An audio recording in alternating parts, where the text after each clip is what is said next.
is National Nutrition Month, and while diet and eating healthy can seem like a simple task, well, we know it's not an easy task. It can oftentimes be a little challenging and overwhelming. So luckily here to break it all down for us via Zoom is the fitness gourmet. This is Patricia Greenberg. Patricia, thanks so much for joining us.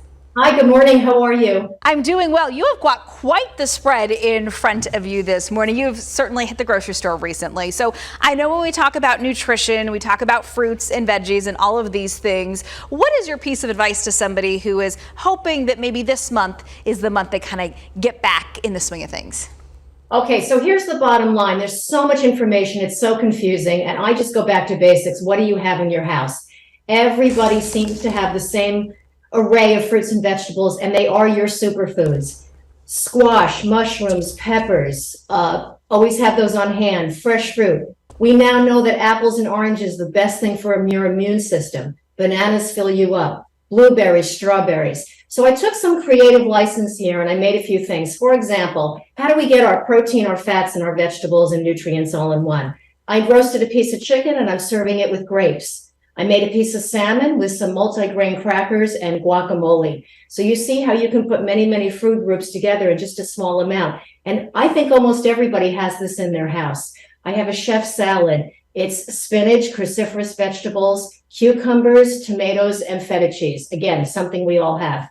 Out in front, I hear for protein choices, people get bored. So we have eggs, cheese, goat cheese, feta cheese, tofu, black beans. The choices are endless. I also say if you feel like a little afternoon snack and you're hungry and you don't want to go for the junk, a bowl of nuts with seeds and dried fruit and some chocolate chips are the best. What if you're out and about? Because I'll admit I eat out a lot because I am sometimes lazy or you're busy and you just run and get something.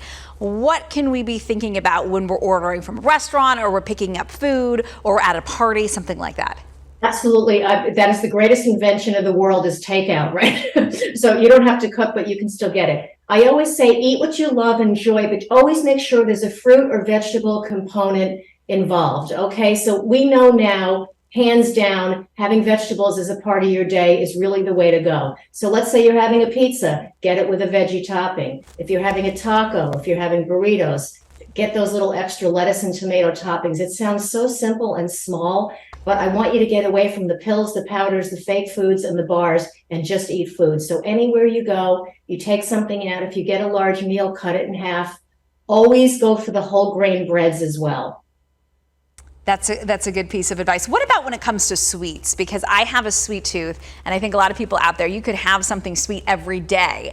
Do you limit yourself? Do you choose, dark chocolate over regular chocolate? Do you get rid of ice cream? I mean, what is your motto when it comes to that? And I always say, don't get rid of anything, but if you cut out for most of the week, the soda, the candy, the cookies, the ice cream, cake, that kind of thing, and save it for special occasions. I'm really big on it's your birthday, have a piece of cake. It's an anniversary, it's a celebration, but have it outside of the house, right? So the treat is going to the ice cream store, having a scoop of ice cream, have some topping on it, and you're good. And the less you have in the house, the less you'll eat it. So again, save it for special occasions. And I know every month there's something from Valentine's Day, we have St. Patrick's Day coming up, birthdays, anniversary special. I would say keep it down to a couple of times a month max. And I also, again, I'll take some almonds and chocolate chips, and that's my substitute for a chocolate bar if I feel like that. I have blueberries, raspberries, or a piece of fruit, and it really does the trick. They're very sweet.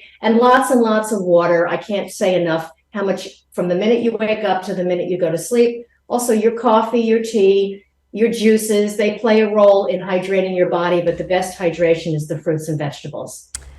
Patricia, we appreciate your time this morning. You've also got this little cookbook, scrumptious sandwiches, salads, and snacks. We appreciate your recipes and some good. I just want to take all of this home because I don't have any of this in my fridge, but I'm going to be going to the grocery store just like a lot of people do on Sundays. Thanks and have a great day. Absolutely. And you can reach me at thefitnessgourmet.com.